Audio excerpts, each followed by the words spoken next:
So ngayon, ang naisip ko nandito sa lineup ko, ang nakikita kong ano diyan, okay? Magpasok sila ng bata na maayos. Wherein ito yung magiging pundasyon ng mga bata para sa next Olympic. Di ba? Na pwede naman kasi yun ang maganda rin eh, di ba? Transition yan eh. Kasi magandang experience. Okay, itong Olympics para kung sino may lalagay mong bata para tumaas palalo ang laro kasi biro mo you're up against the best in the world and the best of the best naman sa US kakampi mo. Nakakataas ng moral yan in terms of yung experience makikita mo, yung may tuturo ng wisdom, yung mga discard makikita mo, di ba? Paano ang isang grupo na magagaling nagsama-sama sa isang goal. May mga natututunan ka sa basketball na hindi basta-basta hindi basta-basta yung physical skills eh. Minsan dito yan, tumataas yung ano mo dyan, di ba? Okay, even yung mga coaches mo, you're being coached by 4 different brainy coaches.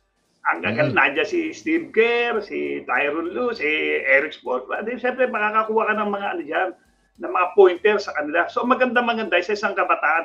Ang nakita ko dito, pare, ang tinitingnan ko dito na unang-una, okay, especially against the European, di ba? Hefty and malalaki.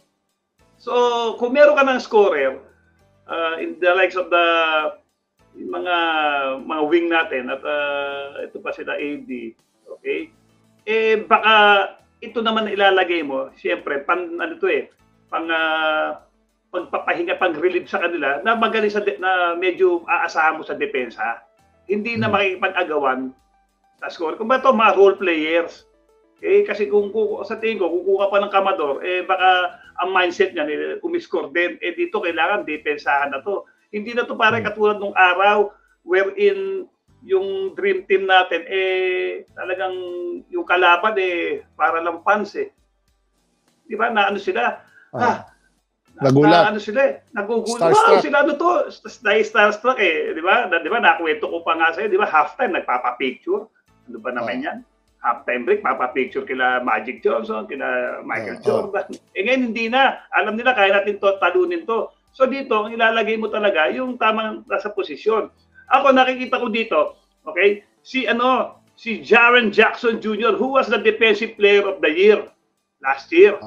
Okay, he's 6'11", 235 pounds, okay na, and only 24 years old.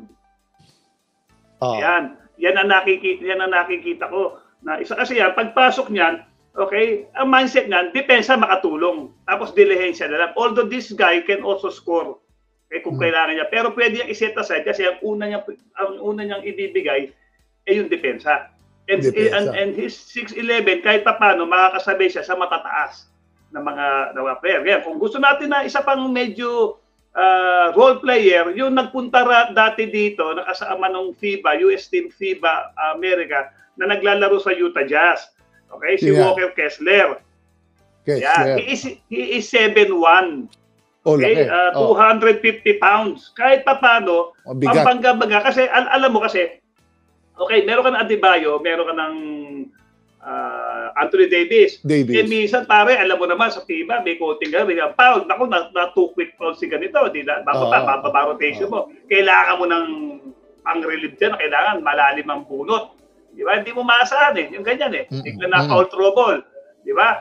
Pagpasok yun, magkano kang defensive player, wherein now all they have to do is to get the rebounds for them, screen sa mga shooter. Okay, pero siyempre, NBA player naman to, mayroon din kahit konting shooting to, hindi rin siya naghahanap ng tira.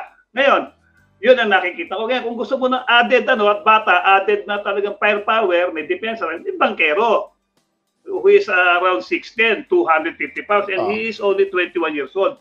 Ito naman, kung gusto mo ito mga kabataan na parang ito yung sinasabi mong future ng Olympics, ilagay mo na maaga. Kung pwede pang ilagay.